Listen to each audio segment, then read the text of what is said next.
Binuhay kayong muli kasama ni Kristo. Kaya sikapin ninyong makamtan ang mga bagay na nasa langit kung saan naroon si Kristo na nakaupo sa kanan ng Diyos.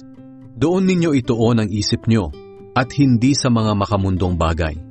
Sapagkat namatay na kayo sa dati ninyong buhay at ang buhay ninyo ngayon ay nakatago sa Diyos kasama ni Kristo. Si Kristo ang buhay ninyo at kapag dumating na ang panahon na nahayag na siya, mahahayag din kayo at makikibahagi sa kapangyarihan niya at karangalan. Kaya patayin nyo na ang anumang kamunduhang nasa inyo, ang sexual na imoralidad, kalaswaan, pagnanasa, at kasakiman na katumbas na rin ang pagsamba sa mga Diyos-Diyosan. Parurusahan ng Diyos ang mga taong gumagawa ng mga bagay na iyon. Ganoon din ang pamumuhay ninyo noon. Pero ngayon, dapat na ninyong itakwil ang lahat ng ito. Galit, puot, sama ng loob, paninira sa kapwa, at mga bastos na pananalita. Huwag kayong magsinungaling sa isa't isa, dahil hinubad nyo na ang dati ninyong pagkatao at masasamang gawain, at isinuot na ninyo ang bagong pagkatao. Ang pagkataong ito'y patuloy na binabago ng Diyos na lumikha nito, para maging katulad niya tayo, at para makilala natin siya ng lubusan.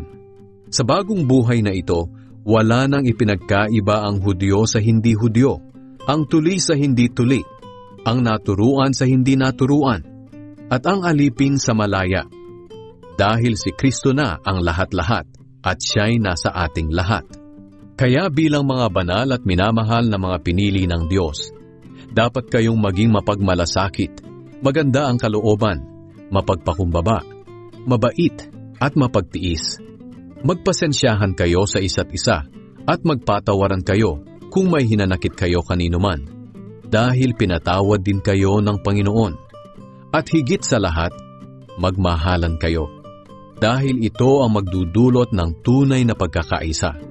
Paghariin ninyo sa mga puso niyo ang kapayapaan ni Kristo, sapagkat bilang mga bahagi ng iisang katawan, tinawag kayo ng Diyos upang mamuhay ng mapayapa.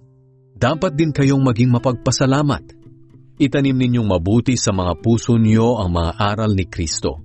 Paalalahanan at turuan niyo ang isa't isa ayon sa karunungang kaloob ng Diyos. Umawit kayo ng mga salmo, himno, at iba pang mga awiting espiritual na may pasasalamat sa Diyos sa mga puso ninyo. At anuman ang ginagawa niyo, sa salita man o sa gawa, gawin niyo ang lahat bilang mananampalataya sa Panginoong Hesus at magpasalamat kayo sa Diyos Ama sa pamamagitan niya.